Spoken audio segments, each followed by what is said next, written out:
So guys চলে এসেছি তোমাদের সাথে জামাই ষষ্ঠীর মিনি ব্লগ শেয়ার করতে। তারপরে গাইস এখানে আমি বেরিয়ে গেছি আমার বাবার বাড়ির উদ্দেশ্যে। আর এখানে মাকে ফোন করে বলে দিয়েছিলাম যে পুচকুকে নিয়ে আর দিদিকে নিয়ে রাস্তায় দাঁড়িয়ে থাকতে। ওর জন্য আমি ক্লিপ আর একটা খেলনা কিনে নিয়ে এসেছিলাম। আর এসে দেখি ও তো টাক হয়ে গেছে, ওর মাথায় আর হবে না। তারপরে গাইস কৃষ্ণনগর অনেকটাই কাছাকাছি চলে এসেছে। আর এতক্ষণ তো তোমরা দেখছিলে আমার বর গাড়ি চালাচ্ছিল না, তারপরে চলে এসেছিলো আমাদের ড্রাইভার কাকা গাড়ি চালানোর জন্য। তারপরে গাইস চলে এসেছে অনেকটাই আগিয়ে শান্তিপুরের দিকে। তারপরে এখানটায় দাঁড়িয়ে আমরা একটা দোকানে চা খেয়ে নিয়েছিলাম আমি আর আমার বর মিলে। আর এখানকার চা ছিল অনেকটাই টেস্টি। তারপরে কৃষ্ণনগরে নেমেই আমরা এখান থেকে ফল টল অনেক কিছু কিনে নিলাম, মিষ্টি টিষ্টি অনেক কিছু কিনে নিয়েছিলাম। তারপরে ফাইনালি গেছে আমরা বাড়ি পৌঁছে গেছি। আর পৌঁছে গিয়েই দেখি মা ফুটি ধরিয়ে দিয়েছে হাতে। আর আমরা ফুটি রুটি খেয়ে খাবার টাবার খেয়ে সন্ধ্যেবেলার বান্ধবীরা মিলে আর আমার বড় ছিল বাইকে ছিল, সবাই মিলে চলে এসেছে দুর্গা মন্দিরে। আর এখানে আমাদের দুর্গা মন্দির অনেকটাই ফেমাস আছে কৃষ্ণনগরে, তোমরা সবাই জানো, দুবুলিয়ার দিকে হবে হয়তো।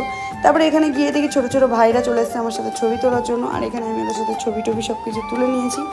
তারপরে গেছি ভিতরে দেখছি, আর ভিতরটা দেখতেই পাচ্ছ তোমরা কতটা সুন্দর, অনেকটা বড় জায়গা নিয়ে। আর এখানে ভোলে বাবার একটা মূর্তি আছে। আর গাইজ এই ভোলে বাবার মূর্তিটা কিন্তু জলের মধ্যে দিয়ে একা একাই উঠেছিল। আর গাইজ পুরোটাই জল, এখানে হয়তো অন্ধকারের জন্য তোমরা কেউ বুঝতে পারছো না। এখানে মাঝখানে একটা শুধু ভোলে বাবার মূর্তি। আর গাইজ মন্দিরটা তোমরা সামনে থেকে না দেখলে বিশ্বাসই করবে না কতটা সুন্দর। আর আমরা যেদিন গেছিলাম সেদিনকে হচ্ছিল কীর্তন এখানে।